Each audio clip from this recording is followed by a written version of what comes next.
Fala, galera! Vamos aqui para mais uma aula de biologia, professora Tabita, professor Sâmio, para juntinho estar construindo mais essa aula, galera. Então, olha só, nós já vimos vários assuntos bem legais, né? Desde o momento da fecundação, nós falamos sobre os aparelhos, né, os sistemas genitais masculino, feminino, falamos das doenças, não é? Falamos também dos métodos contraceptivos, falamos da concepção, né, da instalação do blastocisto lá no útero, a gestação, todas as etapas do desenvolvimento humano. Perfeito? E vocês lembram que durante esse desenvolvimento a gente tem a segmentação ou clivagem, a gente tem o período da gastrulação e temos o período da organogênese ou histogênese, não é isso? Pois é, a nossa aula de hoje nós vamos falar sobre os tecidos, tá bom? Nós vamos começar nessa pegada agora falando e dando continuidade então ao processo lá da histogênese, tá bom? Então, na aula de hoje, olha lá para o nosso material. A aula 40.1 e nós vamos falar sobre a histologia animal. Exatamente, a histologia vai falar sobre os tecidos, tá bom? Nós temos 4 tecidos no nosso organismo. Tecido epitelial, que nós vamos ver na aula de hoje, o tecido conjuntivo, nós vamos ver também o tecido muscular e o tecido nervoso. São 4 tecidos que aí vai ter ramificações e classificações dentro de cada um, tudo bem? Então, essa aula 40.1, nós vamos falar sobre os tipos de tecido epitelial que vão formar o epitélio de revestimento. Aí nós vamos enfatizar um pouquinho da epiderme, que faz parte desse tecido de revestimento, e vamos falar sobre o epitélio de secreção. E aí, portanto, falando das glândulas e os tipos, suas classificações. Vamos juntos? Tá comigo? Então bora lá! Para a habilidade dessa aula, nós vamos entender a morfofisiologia dos tecidos animais e vegetais, compreendendo as suas interrelações, tá bom? Como a gente viu na aula anterior, aqui para mim. Como a gente viu na aula anterior, a gente falando das fases todas, né, do desenvolvimento, a gente viu que esse conjunto de células que vão se diferenciando, ou células totipotentes, lembram? Que tem essa capacidade, são as células embrionárias, são aquela capacidade de se transformar e diferenciar em vários tipos de tecidos, tá? Isso tudo determinado pelos genes que contém cada uma dessas células, certinho? Então vamos para o tecido epitelial, especificamente falando. Então, aqui nessa imagem, a gente tem esse jovem aí segurando nada mais nada menos do que o tecido epitelial, ou seja, a nossa pele, que é o maior órgão do nosso corpo, tá bom? Pode ser classificado em 2 principais tipos, que é o epitélio de revestimento e o epitélio glandular. Vamos agora anotando cada um destes tipos, dessas classificações, que é esse que vai fazer com que você consiga entender e compreender todo esse conteúdo, tá bom? Os tecidos epiteliais são formados por células semelhantes e justapostas, sendo amplamente distribuídos pelo nosso corpo. Essas células justapostas são coesas e não deixam espaço entre as células adjacentes, impossibilitando a presença de substâncias intercelulares. Olha aqui para mim, tá? Então, o que vai acontecer? Esse tecido epitelial é como se fosse um tecido de barreira, de proteção mesmo. Então, imagine lá na sua casa, a sua construção, você faz essa construção, né, de alvenaria, coloca lá os tijolinhos um do ladinho do outro e normalmente você coloca o quê? O cimento ali para conectar cada um daqueles tijolos, não é? Tem alguns agora, materiais que você faz simplesmente de encaixe, mas aí, né, na construção normal você usa o cimento. Então, pensa nos tijolos, mas sem os cimentos, tá? Eles vão se aproximando aí. Então, essas células justapostas, elas formam uma barreira. Elas são tão unidas, elas podem ter uma substância intercelular, ou seja, uma substância entre as células, muito pouquinha, quase imperceptível, tá? Ou em algumas situações nem vai ter nada, elas vão estar juntas, bem unidas. Por isso que elas têm essa função, exercem essa função também de proteção de barreiras contra agentes externos, tá bom? Tudo bem, então? Vamos lá para a segunda característica ali. Essa superfície externa do corpo e as cavidades corporais internas dos animais são revestidas por este tecido.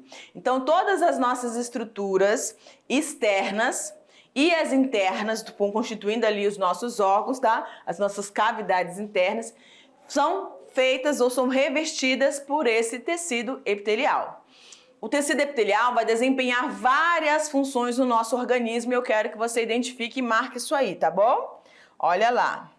Então, nós temos as funções de proteção, nós temos a função de absorção. Cadê minha canetinha? Aê! E a função de percepção, tá bom? Então, olha só. Quando a gente fala em tecido epitelial, essas células justapostas unidas com praticamente zero de substância intercelular, ou seja, substâncias entre as células, elas vão estar, então, protegendo contra a entrada de micro-organismos. É uma primeira barreira, tá? Natural do nosso corpo. Então, vai formar ali, constituir a nossa pele. Em relação à função de absorção, você lembra que a gente falou que ele vai estar revestindo as partes internas dos órgãos, tá? Então, lá no nosso sistema digestivo ou digestório, nós temos o intestino delgado, e esse intestino delgado, ele tem microvilosidades, eles têm vilosidades que nós vamos ver aqui na aula, e microvilosidades que vão permitir, então, a absorção. E quem vai estar lá fazendo, auxiliando nesse processo de absorção? O tecido epitelial, tá bom?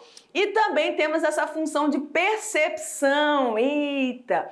Os meninos e as meninas, principalmente, sabem muito bem dessa percepção, né, do toque, né? A gente é muito sensível, as mulheres são muito sensíveis a toque, né?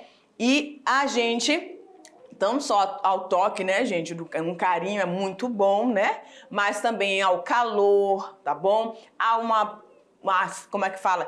Aquela mãozinha maldosa, né, que vai dar um beliscão, a gente também vai perceber tudo isso devido a esse tecido, tá bom? Então vamos lá. Os epitélios não são vascularizados e, portanto, não sangram quando são lesionados ou feridos. E aí, olha aqui pra mim. Quem nunca passou, nunca brincou disso, né? Eu gostava de assustar as minhas irmãs, nós somos em 4, e aí eu gostava de ficar, né? Olha, na adolescência, que faz tempo, né? Botava a agulha na mão, de várias posições. Não sente mesmo, não tem vaso sanguíneo, então não vai sangrar. E aí minha irmã ficava assustada, Bira, para com isso e tal.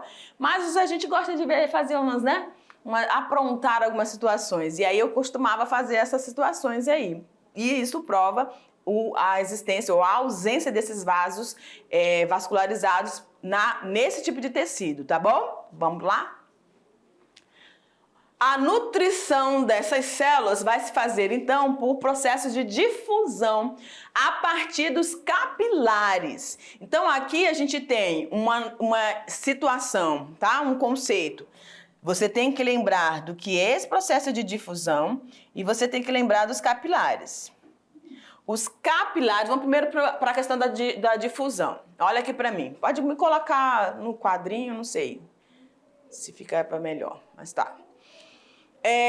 Quando a gente fala de difusão, o que vai acontecer? Não tem vasos sanguíneos, tá? No tecido epitelial de revestimento.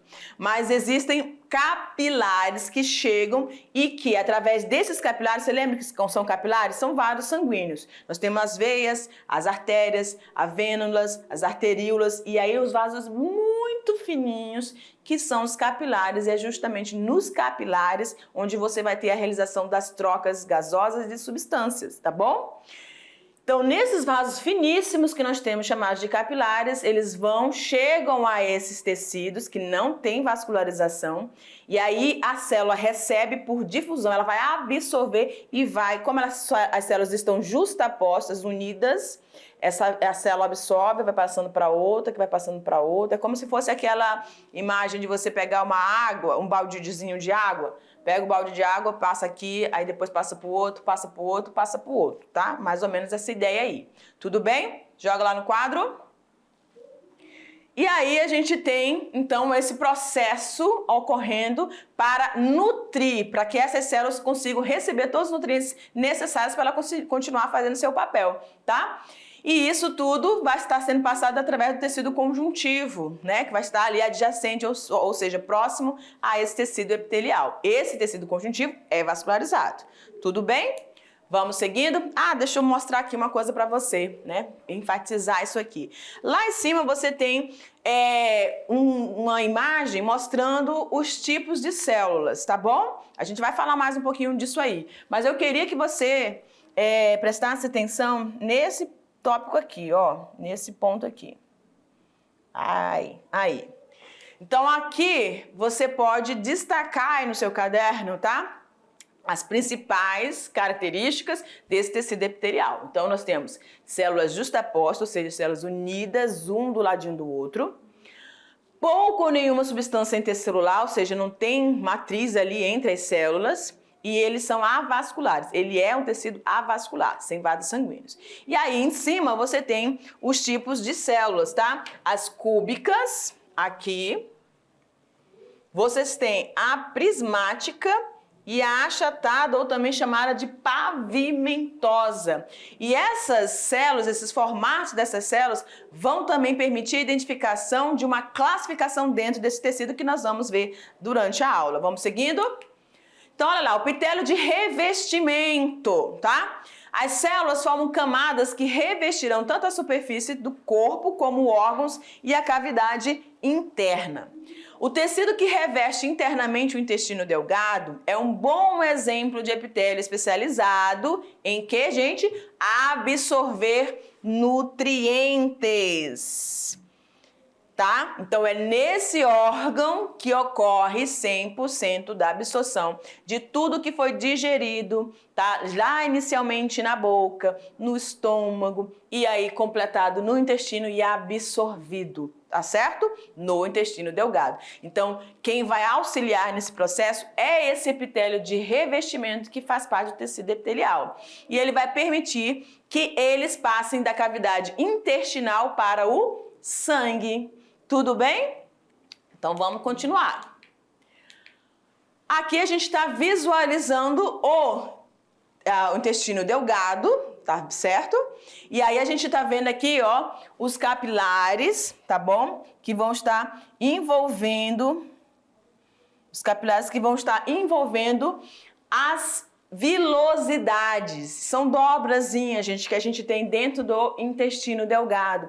E são essas dobrazinhas como se fossem umas papilazinhas, né? Elas é que vão permitir, então, esse processo de absorção. E olha só o zoom aí que você está recebendo, tá? Num pedacinho aqui em cima, cadê?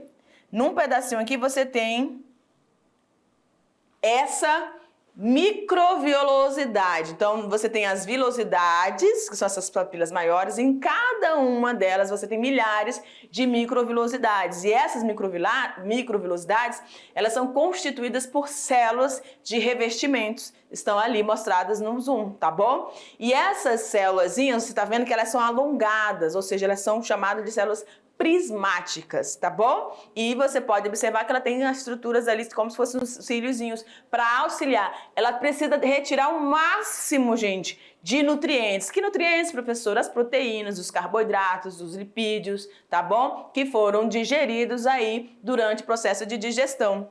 Essas transformações químicas. Então, o que passar do intestino não vai mais ser absorvido, porque o intestino grosso, aliás, o intestino grosso mesmo, ele não tem absorção de nutrientes. Ele absorve um pouco de água, vai formar o bolo fecal. Tudo bem? Então, vamos lá. Então, esse tecido pode ser classificado quanto ao número de células. Presta atenção aqui e destaca isso no seu caderno, tá bom?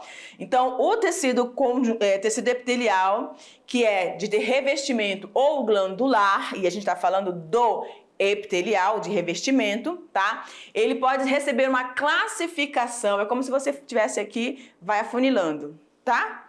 Então, essa classificação do tecido de revestimento pode ser também relacionado à quantidade do número de células presentes nesse tecido. Vamos lá para dar uma olhada na imagem?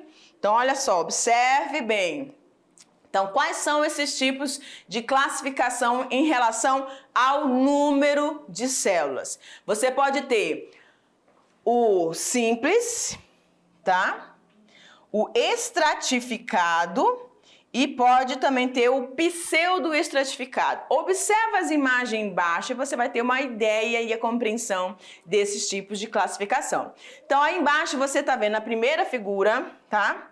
Aqui, vou colocar 1, 2, 3 para você ficar atento no que eu tô falando. Então, no epitélio 1 de revestimento, você tem as células achatadinhas, a gente chama de células pavimentosas, tá? Achatadas ou pavimentosas. Você tá vendo? Parece um sanduíchezinho, né? Achatadinho. Então, elas só tem uma do ladinho da outra, ó. Então, por isso que elas são chamadas de simples ou uniestratificado. Você não vê diferença. Aqui embaixo, essa parte de baixo não é mais tecido epitelial, tá? Ok. Aí você tem a segunda imagem, onde você vai ter o pavimentoso estratificado. Por quê, professora? Porque se você consegue observar, nessa parte aqui inicial,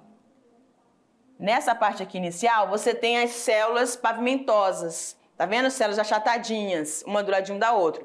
E aí embaixo você tem as células com outro formato, elas estão naquele formato mais alongado, são as prismáticas. Então você consegue ver a diferença dessas camadas. Então por isso é chamado de pavimentado estratificado ou estratificado. Quando você fala estratificado, você consegue ver nitidamente as duas camadas, tá bom? E aí você tem a última imagem onde você vai ter o pseudoestratificado. Por que estratificado? Porque eu consigo ver que não tem só um conjunto de células, não é só um formato de células, mas fica tão embaralhado que eu não consigo visualizar bem nitidamente como no estratificado, tá? Então você vai ter aqui, ó, na figura 3, você vai ter células prismáticas, essas mais alongadas, com as células cúbicazinhas, tá? Tudo bem? Então vamos seguindo aqui.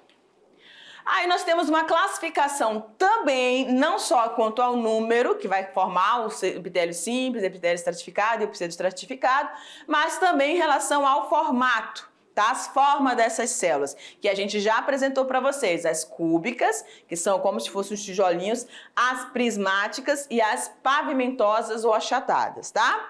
Olha lá no quadro. Então você vai ter primeira classificação, o epitélio de revestimento chamado pavimentoso. Olha lá que a gente consegue ver o epitélio, as células achatadinhas, e aqui no exemplo você tem uma única estratificação. Então ele é o simples, tá bom? Mais chamado de pavimentoso. E aí embaixo, como se fosse uma listra, tá? Como se fosse uma maionese passada ali, ó. Tá vendo esse pontozinho aí separando? Aqui, ó. Deixa eu ver se eu consigo apontar. Aí. Essa partezinha aí, como se fosse um fiozinho, é a membrana basal, tá? A gente vai falar dela mais um pouquinho na frente. Então, esse tecido pavimentoso, ele é encontrado nos mesotélios. Mesotélios, professora? Sim. Esses mesotélios, eles são tecidos de revestimentos dos órgãos que estão dentro do nosso corpo, obviamente, e revestindo aí a parte mediana, tá? Então, eles são chamados de mesotélios. Aí nós temos a pleura, que é responsável por estar fazendo o revestimento dos nossos pulmões, o peritônio, que vai estar fazendo o revestimento das nossas estruturas viscerais, e o pericárdio, que vai estar revestindo o nosso coração, nosso músculo cardíaco, tá bom? E aí nós temos também o endotélio. O endotélio vai fazer o revestimento, a parte mais interna, né? Vai fazer o revestimento dos nossos vasos sanguíneos, veias, artérias, capilares, arteríolas, tá certo? Então, olha só a importância desse tecido em relação aos revestimentos e aos órgãos onde eles estão presentes, permitindo aí a sua organização e a sua composição, tá? Vamos para o próximo, que é o cúbico. Então, no cúbico, você consegue ver nitidamente que eles formam parece aqueles pãozinhos de forma, né? Então, eles têm esse formato cúbico. Novamente, nós temos a membrana basal e a lâmina própria, tá? E aí, os capilares sempre presentes, porque esse tecido não tem vascularização. Então, essa parte de baixo faria parte já do conjuntivo com a presença dos capilares, tá? Pode ser encontrado nos túbulos renais, ou seja, fazendo parte do sistema excretor aí, e no epitélio do ovário. As células têm forma cúbica, tá? Formam como se fosse um cubozinho. E aí, por último, a gente tem o prismático, que aí o nome dele, olha como é que ficou bonito, né? Esse nome gigantesco, tá? Mas quando a gente trabalha, uma pessoa que trabalha com os tecidos, que trabalha com histologia, vai identificando cada um desses formatos, da quantidade de estratos, tá bom? Para poder determinar qual é o tecido realmente que está sendo ali descrito. Então vai ficar o nome desse tecido aí, epitélio simples, porque tem uma única camada, essas células são prismáticas, estão aqui, ó, tá? Essas células são prismáticas, por isso que, então, epitélio simples, porque só tem uma camada, prismático por devido ao formato prismático dessa célula, e ciliado, como vocês estão vendo aí, que parece uma graminha, né? Mas são pequenos cílios revestindo esses tecidos. Então, o tecido prismático, ele pode assumir diferentes especializações, dependendo da sua localização e função. Com cílios é encontrado no oviduto da tuba uterina. Lembro, eita, quase não sai, olha aqui pra mim. Então, hora que as ideias vêm assim na cabeça, fica tudo doido. Ó, quando a gente estava falando lá do processo de ovulação, então, lá do folículo é expelido um ovócito secundário, saiu, e ele vai sendo conduzido até a tuba uterina, né? Região mediana ali da tuba uterina. E ele tem as fímbrias, né? Tem essas estruturas, essas células prismáticas, tá? Que vão estar conduzindo, auxiliando para que ele fique ali, chegue até aquele local, para lá encontrar o espermatozoide, tá bom? Então, dependendo do órgão que esse tecido vai estar presente, ele vai ter uma função diferenciada, certo? Ou de absorção, ou simplesmente de condução, enfim, tudo bem? Vamos lá para o quadro. Aí aqui você tem um outro tecido, o tecido epitelial pseudoestratificado. Você tá vendo a bagunça que tá ali? Tem células primáticas misturadas com cúbica e você não consegue se ver se é uma, se é duas. Então tá meio misturado. Então esse é o epitélio estratificado, pseudoestratificado. Tá? Porque o estratificado a gente consegue ver as camadinhas nitidamente, mas o pseudo, ou seja, a falsa estratificação, você fica meio confuso, tá? E aí tem os cílios, então por isso é ciliado. Encontrado nas células produtoras de muco, como na traqueia, que faz parte do nosso sistema respiratório. Ok, galera, então tá presente aí. A gente tá vendo esse tecido relacionado aos vasos sanguíneos, revestindo os nossos órgãos por fora, por dentro, tá? E também presente aí em algumas regiões dos nossos tratos respiratórios. Aí a outra imagem, epitélio estratificado pavimentoso. Tá vendo como tá bonitinho, organizadinho? Eu consigo ver as células cúbicas na parte de baixo. Aqui, deixa eu mostrar para vocês.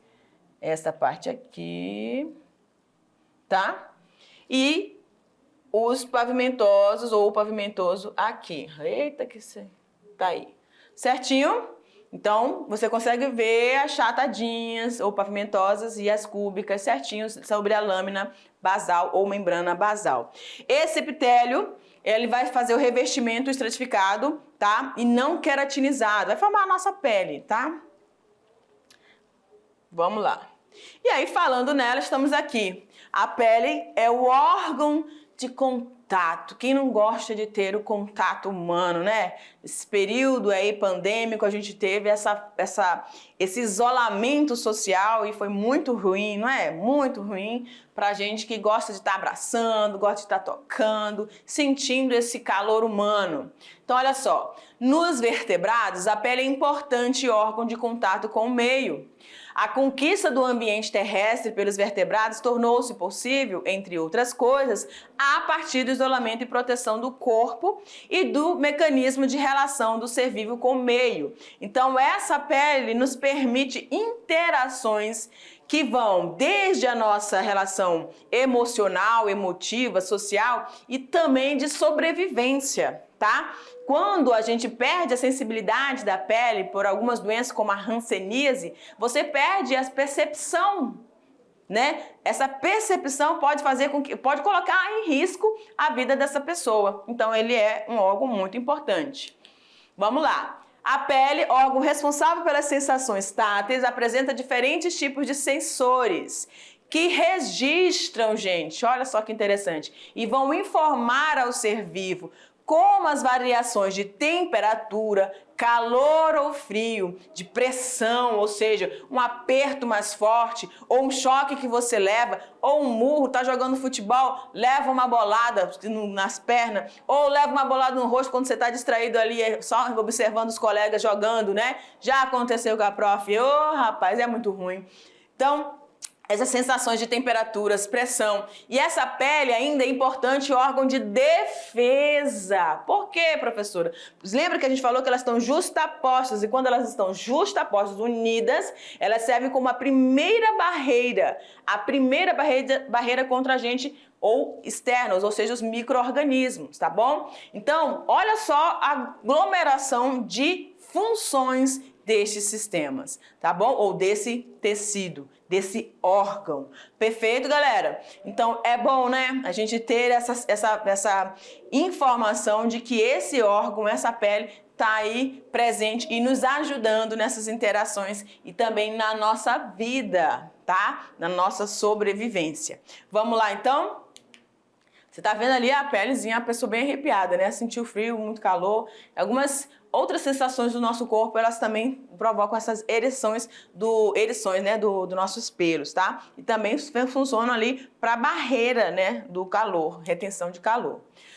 Considerando o corpo inteiro, preste atenção nessa observação aqui. A pele de uma pessoa chega a pesar 5 quilos e tem uma área total de 18 metros cúbicos. É, portanto, o maior órgão do nosso corpo. Quando tá assim, né, na mão de uma outra pessoa, fica estranho, né? Fica, não é legal essa imagem. Vamos para frente. A pele dos mamíferos. Nós, né, galera? Sim, vamos lá. A pele dos mamíferos vai ser dividida em 3 regiões. E aí a gente tem a identificação aí na imagem. A parte mais externa, superior, ela vai ser a epiderme. Tá vendo? Que é composta ali pela queratina, uma proteína muito importante. Tá na pele, tá na unha, tá no cabelo, essa proteína é demais. Então ali, ó, epiderme. Abaixo da epiderme você vai ter a derme, tá? E a derme, você tá observando ali os pilos, as estruturas gordurosas, né? Elas vão estar permitindo aí, é nessa região que você tem os processos de produções de espinhos, os cravos, né? Ok.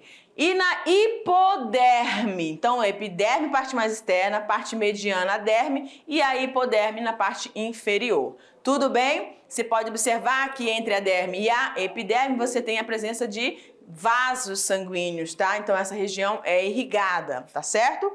Vamos seguindo? Então vamos conceituar cada uma dessas estruturas agora, cada uma dessas divisões. A epiderme é o revestimento externo que protege a pele da ação de micro-organismos, das bactérias, de toxinas e principalmente, ó, da desidratação. Quando você toma aquele banho, passa horas dentro d'água, você vai perdendo água para o ambiente. Por isso que a sua pele fica toda, né, murchinha. Ela vai desidratando, tá? Suas células são desenvolvidas na camada basal. Lembram da camada basal? Lembra aquele fiozinho que eu mostrei para vocês? Ok.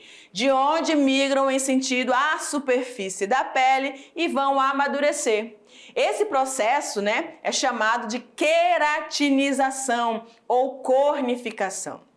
Certo? Então essa camada basal ela é mais sensível e vai permitir o surgimento dessa parte mais externa em contato com o ambiente que vai passar pelo processo de queratinização ou também chamado de cornificação. É essa textura, né? Logicamente que a gente precisa sempre estar ajudando esse processo de hidratação, né, na superfície externa do nosso corpo, a pele, tá? Para que não desidrate, não fique ressecada, não tenha rachaduras, enfim, tá bom?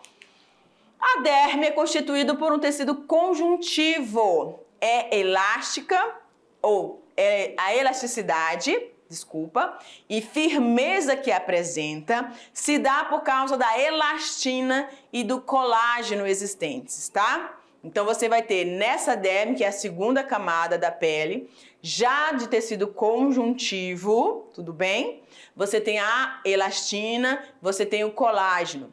Na derme se encontram os nervos, os folículos pilosos, ou seja, a inserção dos nossos pelos, né? Terminações nervosas, então quando a gente tira, puxa, a gente consegue perceber, e a gente só consegue perceber por causa dessas conexões nervosas e esses folículos pilosos ali que estão segurando os nossos pelos. Vasos sanguíneos, então se você perfurar uma agulha, se a agulha entrar completamente e aprofundar e chegar na derme, obviamente que vai sangrar, tá? E linfáticos. Os vasos linfáticos, galera, eles são vasos bem fininhos, olha aqui pra mim. Os vasos sanguíneos, vamos lá? Os vasos sanguíneos, eles vão percorrer ou circular ou transportar o sangue. Os vasos linfáticos, eles vão estar circulando com os líquidos externos, líquidos que estão em grande quantidade nos fluidos entre as células, eles são passados, transferidos para esses vasos sanguíneos que estão circulando também no nosso corpo e vai circular aí com algumas células também de defesa, tá bom? Vamos lá então?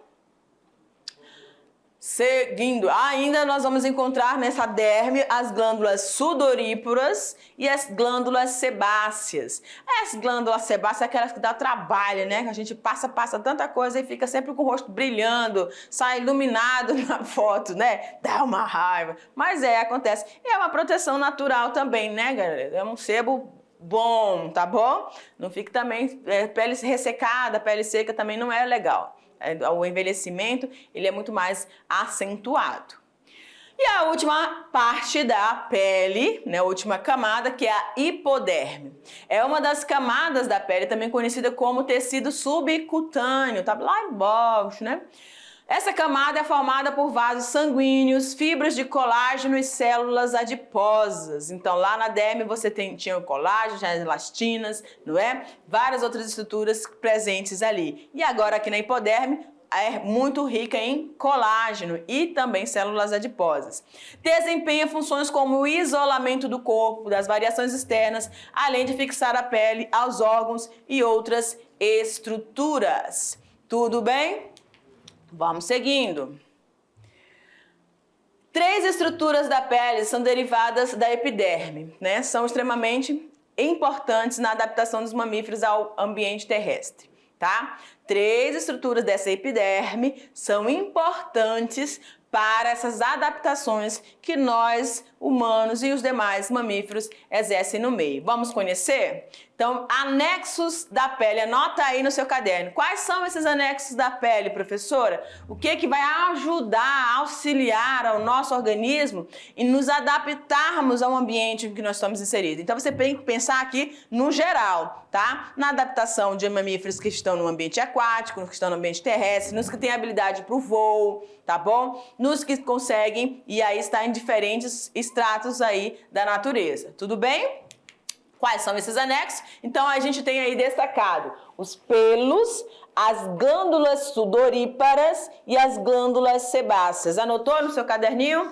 Anexos da pele que auxiliam nesse processo de adaptação, pelos, glândulas sudoríparas e glândulas sebáceas. Então, os nossos pelos vão auxiliar no isolamento térmico. Então, quando a gente está com muito frio, a gente tem esses arrepios, e os pelos vão ficar eriçados justamente para reter aquele ar ali e aquele ar ficar aquecido e retido. Isso é uma forma de defesa do nosso corpo, tá?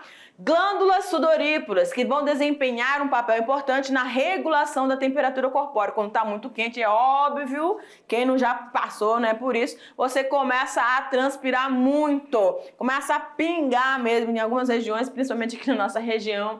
É muito quente, né, galera? É quente, isso é bom, tá? Muito bom.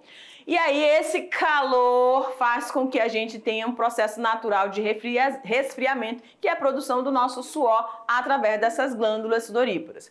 E você tem também as glândulas sebáceas, que vão lubrificar a pele e estruturas anexas. Como eu falei para vocês, é bom ter uma camada, um sebozinho natural na pele. Tem gente que tem muita, mas aí também pode estar relacionado ao seu hábito alimentar, tá? E aí você tem que dar uma controlada para que não fique um exagero, porque isso pode dar acne, mais espinhas, enfim, vai dar um trabalho para você. Vamos seguindo, aí temos o tecido epitelial glandular. As células do tecido epitelial glandular produzem substâncias chamadas de secreções, que podem ser utilizadas em outras partes do corpo ou eliminadas no organismo, e essas secreções elas têm uma classificação, que é a mucosa, vamos lá, serosa e a mista. Então vamos lá em relação aos tipos de secreções. Secreções mucosas, o que é? Quando elas são espessas e ricas em mucos, como o caso das nossas glândulas salivares, tá? A boca ali a gente vê alguma coisa, tem aquela sensação da fome, começa a lubrificar, começa a salivar. Pra que? Isso é muito nítido nos animais, né? Nos cães, eles começam a baba mesmo, Ana, baba mesmo, legal. Aí nós temos as serosas, que são fluidas, aquosas, claras e ricas em proteínas. São glândulas como as glândulas secretoras do pâncreas. E aí as células mistas, quando ocorrem secreções mucosas e serosas juntas, tá? As glândulas salivares parótidas, que ficam bem abaixo assim das nossas mandíbulas, tá? As glândulas podem ser ou multicelulares. Aqui na imagem da unicelular você está vendo uma única célula prismática e alongada. Nas multicelulares você vai tendo essa junção, tanto células cúbicas quanto parecem células prismáticas, né? Então, em relação a essa classificação de exócrinas e endócrinas, o que é isso, professoras? Glândulas exócrinas são aquelas que vão secretar substâncias para fora do corpo.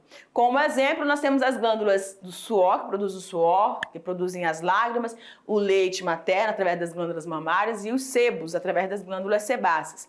Ou para o interior da cavidade do corpo, como as glândulas salivares, que elas vão secretando, você vai ingerindo isso para absorver, formar o bolo alimentar na boca e isso vai seguindo pelo esôfago, enfim, tá? E as glândulas endócrinas, as secreções são denominadas hormônios e lançadas diretamente nos vasos sanguíneos ou nos vasos linfáticos. Como exemplo, nós temos a hipófise. Lembra da hipófise que vai estimular lá no processo reprodutivo feminino, onde você tem tanto feminino quanto masculino, o hormônio FSH e o hormônio luteinizante? Pois é. Aí você tem as glândulas da tireoide, que ficam aqui na região da traqueia, tá? E você vai perceber assim como se fosse uma borboletinha. Então essas glândulas da tireoide, da hipófise, glândulas paratireoides e as glândulas adrenais ou suprarrenais, elas são tipos de classificações de glândulas exócrinas, que secretam determinados hormônios dentro do nosso corpo, nos vasos sanguíneos ou nos vasos linfáticos. E aí a gente tem a teoria aqui de como surge esse processo, tá? Na imagem você está vendo lá o epitélio lá em cima. Aqui. Cadê a minha imagem? Ah, tá. E aí você vai ter, então, a invaginação, a introdução, né? As células vão começando a se diferenciar e vão sendo introduzidas nessa parte inferior, tá? E aí chegando, então, a formar um conjunto de células diferenciadas, que aí você tem, nesse sentido, quando elas se diferenciam, você vai ter as células, tá? As glândulas, que são chamadas de exócrinas. Aí, nas endócrinas, você pode ter tanto a cordonal, aqui, como se fosse um cordão emaranhado, né? Ou também a folicular. Tá? E aí na folicular se formam tubuzinhos, né? Tubozinhos, e você tem aí a irrigação da presença desses capilares, tanto na cordonal e na folicular, tá? Então são os dois tipos de glândulas que nós temos, as exócrinas e as endócrinas. São originadas a partir do epitélio, que vão sofrendo essa invaginação ou essa introdução nessa lâmina basal, tá? Glândulas mistas apresentam regiões endócrinas e exócrinas ao mesmo tempo. É o caso do pâncreas, que secreta enzimas digestivas exócrinas e também hormônios como a insulina e o glucagon. A insulina coloca a glicose no sangue, na corrente sanguínea, e o glucagon retira. O período inverso, tá bom? Galera, olha aqui pra mim então. A gente está finalizando, então, esse conteúdo aí sobre o epitélio, sobre o tecido epitelial, falando de todas essas classificações, e na hora da nossa revisão, a gente reforça um pouquinho. Beijo no coração!